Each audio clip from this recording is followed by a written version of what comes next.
The Tale of Lomonosov's Admirer from Chapter 60. Sinnock, who was then about 50, pursued a curious profession. As he said himself, he was a word killer. He worked at keeping Larousse dictionaries up to date, but whilst other compilers sought out new words and meanings, his job was to make room for them by eliminating all the words and meanings that had fallen into disuse.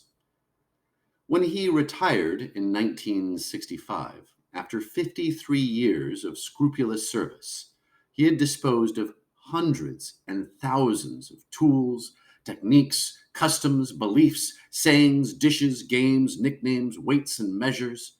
He had wiped dozens of islands, hundreds of cities and rivers, and thousands of townships off the map.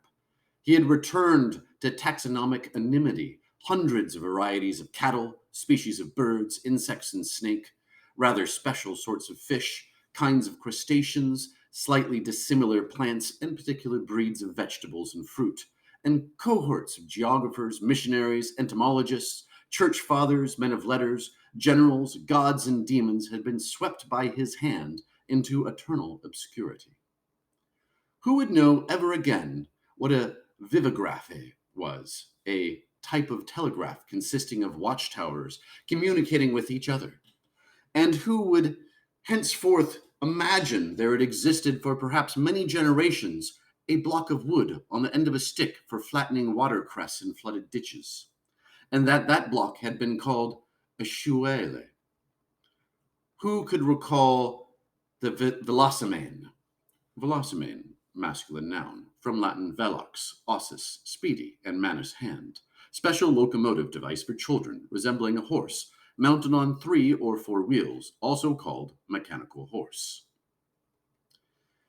Where had all the Abunas gone, patriarchs of the Abyssinian church, and the Palatines, fur tippets worn by women in winter, so named after Princess Palatine, who had introduced their use into France in the minority of Louis XIV, and the Chendegrenors, those gold-spangled NCOs who marched at the head of the Second Empire processions? What had become of Leopold Rudolf von Schwarzenbad Hodenhaller, whose outstanding courage at Eicheneur allowed Zimmerwald to carry the day against Kisanazabi? And Uz Jean-Pierre, 1720-1796, German poet, author of lyrical poems, The Art of Being Ever Joyful, a didactic poem, odes and songs, etc., and Albert de Routessier, Basel, 1834, White Sea to 1867, French poet and novelist. A great admirer of Lomonosov, he undertook a pilgrimage to his place of birth at Arkhangelsk, but the ship sank just before entering harbor. After his death, his only daughter, Irina Ragon, published his unfinished novel, Les Censures, a selection of poetry, Les Yeux de Mussoline, and, under the title Les Contes, an admirable anthology of aphorisms, which remains his finest work.